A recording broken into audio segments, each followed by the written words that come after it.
Bonjour, bonjour, bienvenue sur le plateau de Batijournal TV. Nous sommes à Lyon, nous sommes sur le salon Eurobois et avec mes deux invités, nous allons parler de Smartisan. Avec moi pour en parler en vrai, on va dire, Ara Chanazarian, bonjour.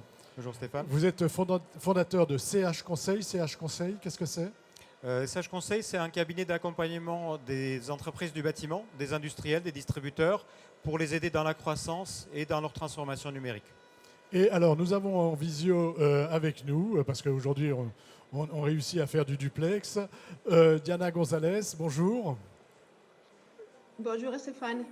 Vous êtes responsable de Constructech Club. Qu'est-ce que c'est Constructech Club? Donc, avec Constructech Club, j'accompagne les entreprises, les constructeurs, les entreprises de rénovation, dans les entreprises du secteur du BTP et dans le développement économique par l'innovation. C'est-à-dire que je vais aller sur les chantiers, on va analyser toutes les tâches chronophage et on va faire un processus pour permettre à cette entreprise-là de gagner du temps et d'améliorer les marges. D'accord. Alors, avec vous deux, on va parler de Smartisan et on va commencer avec vous, Ara. Smartisan, c'est quoi? Smartisan, c'est un programme de formation qui est destiné aux entreprises du bâtiment, donc aux entreprises artisanales au sens large du terme, de 0 jusqu'à 10, 20 salariés, et dont l'idée c'est d'amener les entreprises vers le numérique et de leur faire gagner du temps sur les tâches qui sont chronophages et qui font partie de la gestion d'entreprise. Par exemple? Par exemple, en fait, on va commencer à partir du moment où l'entreprise reçoit la demande du client.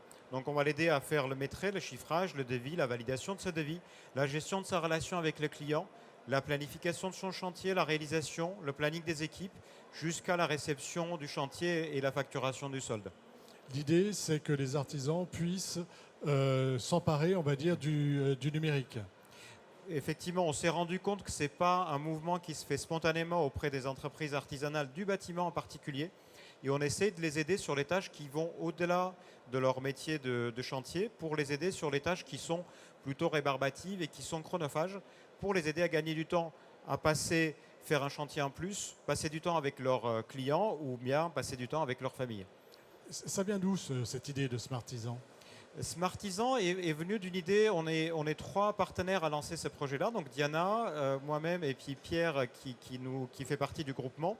On est parti du constat que les entreprises artisanales passaient beaucoup de temps. Ils ont un travail qui est plutôt les semaines qui sont longues, plus de 50 heures, et on s'est rendu compte qu'il fallait les aider à aller vers le numérique.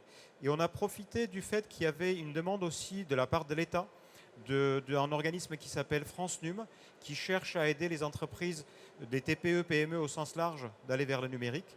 Et on a choisi de répondre sur un appel à projet qui aidait les entreprises du bâtiment, parce que c'est notre métier du groupement Smartisan, on voulait aider des entreprises du bâtiment. Voilà, c'était votre métier de base et vous allez plus loin en proposant cette...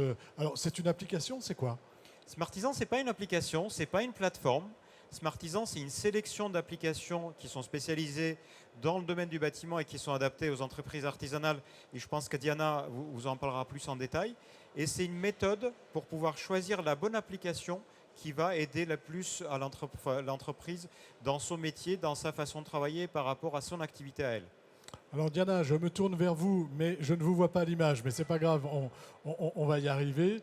Dites-moi quels sont les contenus de ces formations que vous faites auprès des artisans. Mais avant de rentrer dans les contenus de la formation et pour compléter ce que dit Ara, en fait, nous, on prend de la main l'artisan. L'artisan, dans le moment du Covid, il s'est rendu compte que le digital, qu'il fallait faire quelque chose par rapport au digital, mais il ne sait pas quoi. Ni quoi, ni comment, ni pourquoi, ni avec qui. Mais il dit, il y a éventuellement quelque chose à faire, mais ce n'est pas mon travail. Un chef d'entreprise, d'une entreprise artisanale du secteur de la construction, il est en train de gérer sa boîte, il n'a pas le temps de voir ce qui va pas, ce qui va ou ce qui va pas. Donc, du coup, on a créé justement cet atelier-là. Donc, cet atelier-là, il se passe comment? Il se passe chez les distributeurs. On fait des partenariats avec les distributeurs. Ces distributeurs-là, ils invitent ses clients. Donc, on va réunir une dizaine d'artisans, une quinzaine d'artisans physiquement dans les locaux. Nous, on met à disposition un formateur qui va dispenser un atelier d'environ 4 heures. Cet atelier, il va se diviser en 3 parties. première partie, on va démythifier qu'est-ce que c'est le digital. On parle du digital, on parle du numérique. Parfois, c'est confus, mais en fait, c'est la même chose. On montre dans cette partie-là, notre objectif, c'est montrer que vous, chef d'entreprise, vous n'êtes pas si peu digitalisé de ce que vous imaginez. Parce que dans votre vie personnelle, vous êtes déjà dedans. Parce que vous payez les impôts sur Internet, parce que vous faites les courses sur Internet, parce que les achats loisirs, les vacances, etc. Donc, dans cette partie-là, on démythifie le digital. Ensuite, la deuxième partie, on va parler le digital par rapport à toi, artisan, par rapport à ton travail. Qu'est-ce qu'on fait? Donc, on a coupé un projet de construction, un projet de rénovation en 5 parties. Donc, estimation, devis, planning, exécution et réception de travaux. Et dans chacune de ces phases-là, on va échanger. C'est un travail collaboratif, c'est un travail qui se fait avec les participants. Et on va mettre en évidence tout ce qui ne va pas dans chacune de ces phases-là. C'est chronophage de faire l'estimation des travaux, de faire les chiffrages, c'est compliqué parfois, c'est compliqué avoir les rendez-vous avec les clients changent d'avis tout le temps, etc., etc. Donc, on va ressortir à chacune de ces phases-là, on va ressortir tous les pénibles et on va présenter les fonctionnalités aujourd'hui qui vont répondre à ces pénibles-là. Puisque si on ne sait pas qu'il y a des solutions qui existent aujourd'hui, on ne peut pas changer. Donc, on va les dire, en fait, pour la relation client, par rapport à ces points précis dont nous avons discuté dans la relation client, il y a une solution qui permet de faire ça. Pour gérer les heures des compagnons, des ouvriers dans les chantiers, il y a une solution qui permet de faire ça. Oui, donc, à chaque problématique, à chaque fois, on a une solution. On propose des solutions. On a des fonctionnalités qui sont proposées par des entreprises qu'on appelle les startups aujourd'hui. Et donc voilà, il y a une solution. À chaque problème, on va chercher la solution. Ça, c'est l'objectif. Tout le temps, notre but, c'est prendre par la main. C'est comme apprendre à faire du vélo. On ne lâche pas l'artisan tant qu'il ne soit pas en équilibre avec son vélo. Voilà. Donc, juste pour finir, donc ça, c'est le deuxième point. Troisième point, on fait un diagnostic. Vous voyez, c'est un tunnel. On fait un diagnostic au sein de ces jours-là. On va les poser un certain nombre de questions qui nous permet d'identifier quelle est la principale problématique que cette personne-là, il devrait résoudre. Et à la fin de ce diagnostic-là, il y a un lien, comme au Doctolib, pour qu'il prenne rendez-vous avec un éditeur de logiciel, avec une start-up qu'on appelle aujourd'hui une start-up, avec un fournisseur innovant qui va résoudre ces problèmes-là, qui va les présenter cette solution-là, qui va l'accompagner dans les processus-là et qui va proposer gratuitement un mois pour tester la solution. Parce que si on ne la teste pas, on ne sait pas si ça On ne sait pas si ça fonctionne et on ne sait pas si ça répond aux besoins que j'ai. À nos besoins et aux besoins de nos salariés, exactement. Est-ce que vous voulez ajouter quelque chose par rapport à ce qu'on vient d'entendre sur le déroulement des formations et les besoins, en fait, Quelque part, en fait, on se met dans une position d'accompagnement.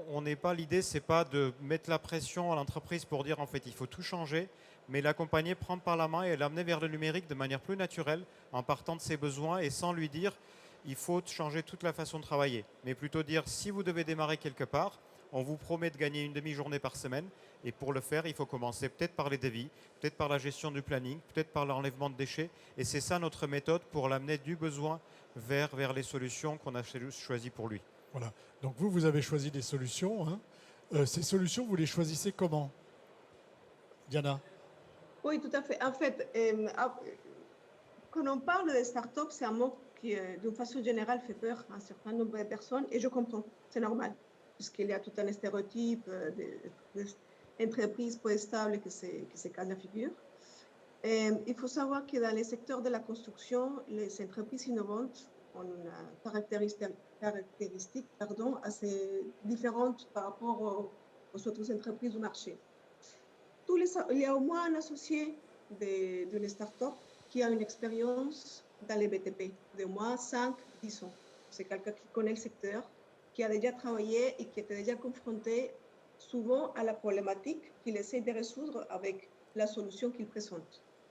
La moyenne d'âge, c'est plutôt 38 ans. Donc, c'est quelqu'un qui a une expérience professionnelle. Qui a l'expérience. Qui a l'expérience, exactement. Et l'équipe, ils ont une équipe, donc entre 5 et 30 personnes en moyenne, mais il y a aussi des solutions innovantes qui font partie du document qui ont 200 salariés. Donc, on ne peut plus parler, finalement, on parle de start-up parce que c'est un mot qui est facile, un seul mot dit beaucoup de choses, mais finalement, c'est une entreprise, c'est un fournisseur innovant, une entreprise solide, c'est une entreprise qui connaît le secteur, qui parle le langage, c'est une équipe qui commercialise sa solution depuis au moins 3-4 ans, qui est stable. Voilà, c'est quelque chose qui est fiable, dont on sait que ça fonctionne, dont on sait que ça marche. On ne va pas aller donner aux artisans des choses qui ne fonctionnent pas, en gros. Exactement. Donc voilà, les critères qu'on a sélectionnés, les critères qu'on a choisis pour sélectionner les entreprises qui font partie du programme, c'est l'engagement, la solidité de l'entreprise, l'engagement auprès du programme et la gratuité. C'est-à-dire que toutes les entreprises, ils nous donnent au moins un mois gratuit pour tester la solution. Ils s'engagent à faire des rendez-vous de démonstration en vidéoconférence pour expliquer exactement comment ça fonctionne et à suivre tous ces processus, même si ce n'est pas un client en tant que tel, mais tous ces processus après-vente pour montrer, pour expliquer, pour former à sa solution. Voilà, après, ensuite, encore une fois, ce sont des entreprises. Et ensuite, je choisis libre à moi, artisan, de choisir ou pas la formation. La solution, excusez-moi. Combien ça coûte une fois que j'ai choisi en moyenne les solutions que vous proposez via Smartisan, une fois que que l'artisan a choisi la solution qu'il voulait pour un devis ou autre, il y a une moyenne, vous demandez combien ça coûte en gros?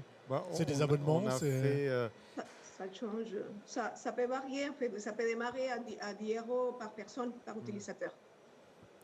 Il y a même des solutions qui sont gratuites pour les toutes petites entreprises, quand c'est une personne toute seule ou une ou deux personnes, ça peut être gratuit.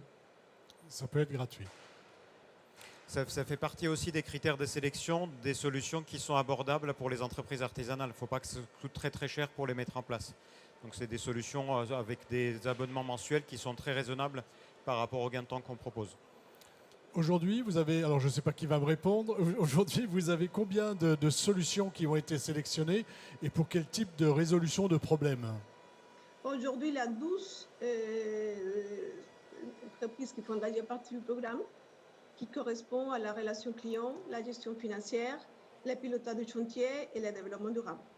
Et il y a 7 entreprises qui sont en cours d'intégration du programme. Et après, comme c'est un programme qui va jusqu'à fin 2023, donc d'ici 2023, on imagine intégrer de nouvelles solutions.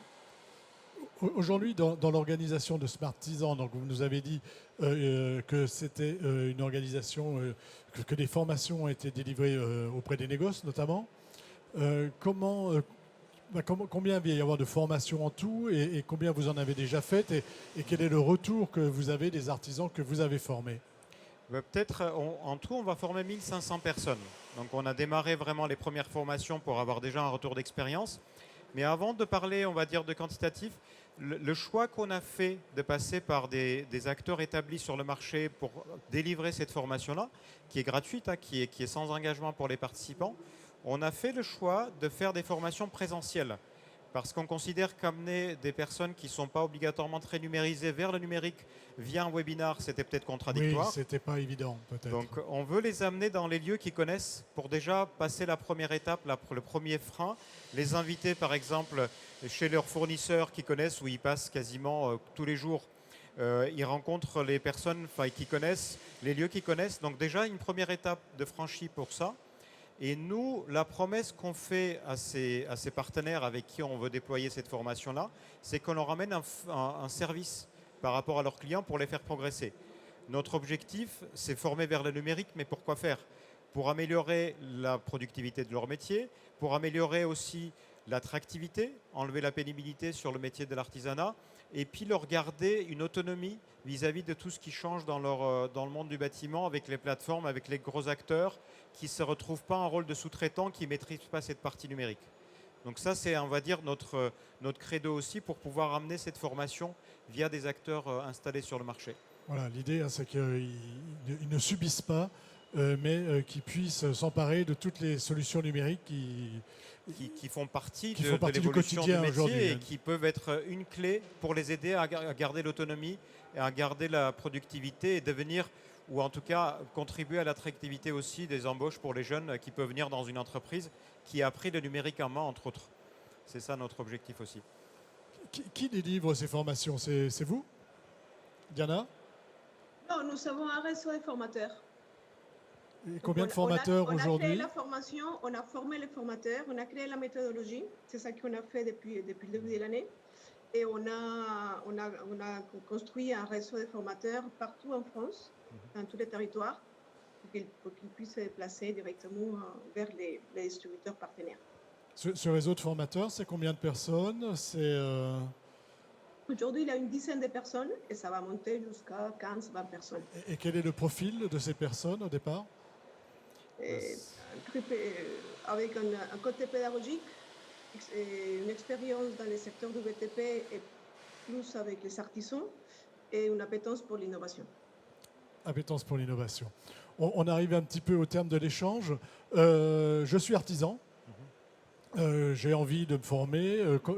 Je ne sais pas trop où aller. Je ne sais pas forcément mais j'ai entendu que ça se passe chez le négoce, par exemple, de matériaux. Comment je fais pour m'informer sur Smartisan? Il y a plusieurs manières de faire. Il y a très simplement notre site internet smartisan.fr pour lequel on propose déjà des formations qu'on a identifiées avec nos partenaires. Notamment dans le cadre de Robois, on propose 2 sessions exceptionnellement en ligne pour qu'ils puissent se familiariser avec ça. Mais surtout, en fait, c'est ce réseau de partenaires qui va aller chercher des personnes qui sont susceptibles d'être intéressées, qui va afficher les formations dans les points de vente, qui seront également disponibles sur notre site internet. Voilà, je vais dans mon point de vente habituel, j'aurai une information sur Smartisan. Chez tous les bons disquaires, comme disait à un moment. Donc, voilà. On aura chez les distributeurs qui auront choisi de nous faire confiance et qui auront pris en main ça, on va déployer. On est vraiment sur un déploiement très large sur tous les réseaux de distribution et avec des confédérations et des organisations professionnelles pour pouvoir aller avec un maillage territorial suffisamment large pour que ce soit facile à trouver une formation Smartisan dans les environs et dans la zone de travail de l'artisan. Là, on est sur Eurobois, donc on s'adresse plutôt à des artisans qui sont dans le secteur du bois et même de l'industrie du bois. Mais c'est valable sur l'ensemble des métiers du bâtiment. Ça concerne l'ensemble des métiers du bâtiment. Exact. Que ce soit peintre, plombier, maçon, menuisier, couvreur, charpentier, électricien, donc on couvre tous les métiers du bâtiment. Effectivement. Une petite conclusion, Diana, sur ce projet Smartisan. On vous attend. Pardon? Excusez-moi. On vous attend dans les différents centres, dans les différents points chez les distributeurs pour tester la formation. Donc on attend que ça. Voilà, parfait. Alors on va la tester. Merci à vous deux d'être venus à la fois en visio et en vrai, en présentiel comme on dit aujourd'hui, sur le plateau de Bâti-Journal TV pour nous parler donc de Smartisan. Et si vous voulez en savoir plus sur Smartisan, il y a le site internet et puis il faut peut-être aller aussi chez le négoce ou en tout cas chez son fournisseur habituel.